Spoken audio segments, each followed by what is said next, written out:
দেশ ও জাতির মাযহাব মিল্লাত এর বৃহত্তর স্বার্থে আহলে সুন্নাত ওয়াল জামাত আকীদা ভিত্তিক সকল রাজনৈতিক দল, বিভিন্ন দরবারের সাজ্জাদানশীন পীর মাশায়েখ, আলেম ওলামাদের এক ও অভিন্ন প্ল্যাটফর্ম একীভূত হওয়ার জন্য উদাত্ত আহ্বান জানাচ্ছি।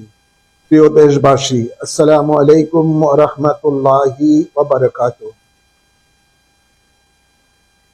আপনারা নিশ্চয়ই জানেন, গত 5ই আগস্ট ছাত্র জনতার সফল আন্দোলনে সরকারের পতন হয়।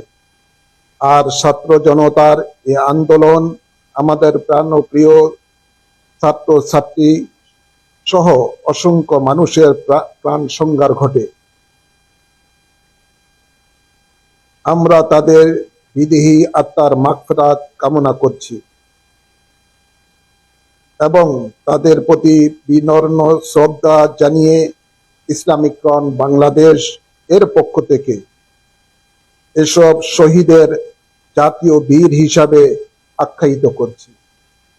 প্রিয় দেশবাসী, আমরা অত্যন্ত দুঃখজনকভাবে লক্ষ্য করছি, বিজয় আনন্দের নামে দেশব্যাপী চলছে লুটতরাজ, নৈরাজ্য, হাইজাক, ভাঙচুর, ধ্বংসাজ্ঞ, ডাকাতি, অগ্নিসংযোগ, মসজিদ মাদ্রাসা দখল, আউলিয়াদের মাজার এবং মন্দির প্যাগোডা সহ বিভিন্ন উপাসনালয়ে ভাঙ্গার মতো গর্হিত কর্মকাণ্ড,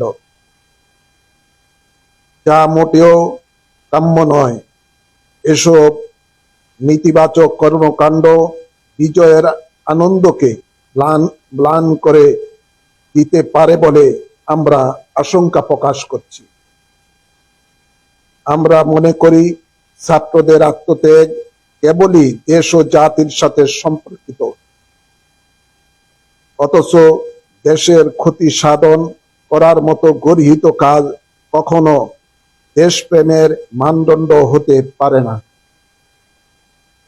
আমরা এই মুহূর্তে থেকে দেশের শান্তি শৃঙ্খলা বজায় রাখার ব্যত্যয় ঘটে এমন কাজ বন্ধে কার্যকর পদক্ষেপ এগিয়ে যেতে সংশ্লিষ্ট কর্তৃপক্ষের দৃষ্টি আকর্ষণ করছি। কেননা দেশ কারো একার নয়, এ দেশ সকলের।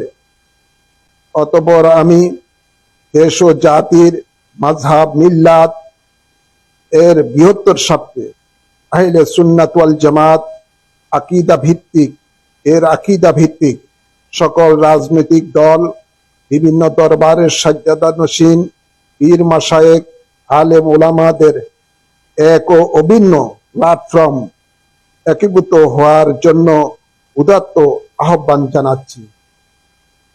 এক্ষেত্রে ইসলামিক ফ্রন্ট বাংলাদেশ ও বাংলাদেশ আহলে সুন্নাত ওয়াল জামাত সর্বদা প্রস্তুত রয়েছে। আল্লাহ আমাদের এই মহান উদ্যোগকে সফল করুন, আমিন। আসসালামু আলাইকুম ওয়া রাহমাতুল্লাহি ওয়া বারাকাতুহু।